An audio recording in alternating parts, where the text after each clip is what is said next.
In the long history of human thought, there are these moments, these flashpoints that end up defining entire civilizations. They're clashes of ideas that just echo for millennia. So tonight, we're stepping into the ring for what might just be the intellectual championship bout of all time. In one corner, you have a prince who literally walked away from a throne to stare suffering right in the face. And in the other, a scholar from nothing who tried to piece a broken world back together using moral order. This is the story of Buddha versus Confucius, a real battle for the soul of humanity. All right, before that first bell rings, our investigation really demands a closer look at our contenders, side by side. The tale of the tape tells you a lot. You've got two men, born maybe a decade apart, but they might as well have been from different planets. Siddhartha Gautama, the one we call the Buddha, from the Shakya clan in Lumbini. His whole life's work, finding liberation from suffering. And then you've got Kong Q, or as the world knows him, Confucius, from the state of Lu in China. His mission was completely different. To restore social harmony. Believe me, their key texts would become the very bedrock of empires. So our investigation has to start at the source. Where did these guys come from? Well, both men were, in a way, products of the same thing, an era of just profound institutional decay. The old certainties were just crumbling all around them. Political structures were failing, and it was right there, in that crucible of crisis, that two of history's most powerful, most enduring philosophies were forged. Their paths, well, they couldn't have been more different from the get-go. Siddhartha was born into this unimaginable luxury, completely shielded from any kind of hardship. But then, one glimpse of suffering, just seeing old age, sickness, and death, it forced him to renounce everything. He just walked away from a kingdom. Meanwhile, Confucius is born into the complete opposite reality. He's part of a noble family that's seen better days, raised in poverty. So for him, the path wasn't about giving things up, it was about this relentless striving to fix a broken system from the inside out. And there's the bell for round one. This is the battle for the inner world. And what a fundamental clash it is.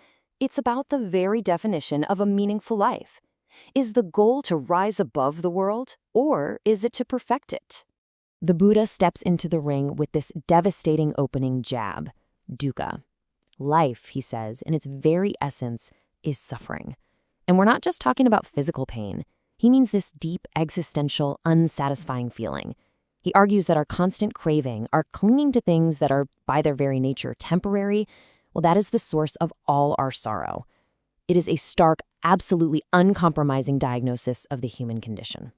And his solution? It's just as radical. He calls it the Four Noble Truths. It's this incredibly clear, methodical path. First, you have to face the truth of suffering head-on. Second, you have to understand that this suffering is caused by your own desires and attachments. Third, and this is the hopeful part, you have to realize that it's actually possible to end this suffering by extinguishing those desires. That's what achieving nirvana is. And finally, you have to follow the eightfold path to get there. It's a journey aimed squarely at liberating your individual mind from the world's endless painful cycle. But then Confucius counters, and his strategy isn't escape, it's engagement. His core idea is a thing called Ren, or humaneness. He argues that our real purpose isn't to break free from the world, but to perfect our relationships within it. Ren is all about compassion, empathy, moral perfection, and you cultivate it through your duties to your family and to your society. It's about becoming the absolute best human you can be, right here on Earth. So here's the crucial point. This is really what it boils down to. The Buddha is all about this radical inward journey. The goal is to completely dismantle the idea of a permanent self, to break those chains of karma and rebirth. But Confucius, he's looking outward. His goal is to restore social harmony by defining and perfecting the self through this whole web of social duties. The distinction is absolutely critical. One seeks to liberate the individual from the world. The other seeks to perfect the individual for it. But look, an idea is only as powerful as its ability to spread, right? So how did these revolutionary concepts actually get any traction? In round two, our investigation looks at the machinery of influence. How did these two titans build movements that would outlive them by thousands of years? You have to say it, the Buddha was a communications genius. Our research shows he was said to have this Brahmaswara, a voice like a god's, just clear and profound. He was a master of the parable, turning really abstract philosophy into stories you'd never forget. But his most revolutionary tool, that was the Sangha, a monastic community that was open to anyone, no matter their caste. Now, in a society defined by rigid hierarchy, this was a radical, world-shaking act. He basically built a spiritual army that answered to no king, only to the path of enlightenment. Confucius didn't have a divine voice, no revolutionary community. He was a traveling scholar, wandering from one court to the next, just looking for a ruler who was wise enough to actually listen to his ideas. He didn't see himself as some innovator, but as a transmitter of lost wisdom. His strategy was the long game. He poured all his energy into a small, dedicated group of disciples. And it was those students who, after he died, would compile his sayings into the Analects, making sure his ideas would become immortal. As that final bell sounds, we turn to the ultimate measure of a thinker's impact, their legacy. And it's here our story takes a really surprising turn. It reveals this deep paradox in how each man's life ended and how their ideas, against all odds, ended up conquering the world. On the surface, the end of their lives couldn't look more different. The Buddha dies at 80, and he is a clear victor. He has built a massive, thriving movement, and he's achieved his ultimate goal of final nirvana. And then, in stark contrast, Confucius dies believing his entire life's work was for nothing. He never found the ruler he was looking for, never saw his vision of a just society come to life. By his own standards, he was a failure. The stubborn power of that Confucian ideal is captured just perfectly by his most famous follower, Mencius. Life is what I want. Dutifulness is also what I want.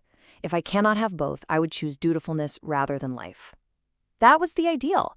That's what would fuel his followers for centuries, this unwavering commitment to duty above everything else, even when it looked like you were failing.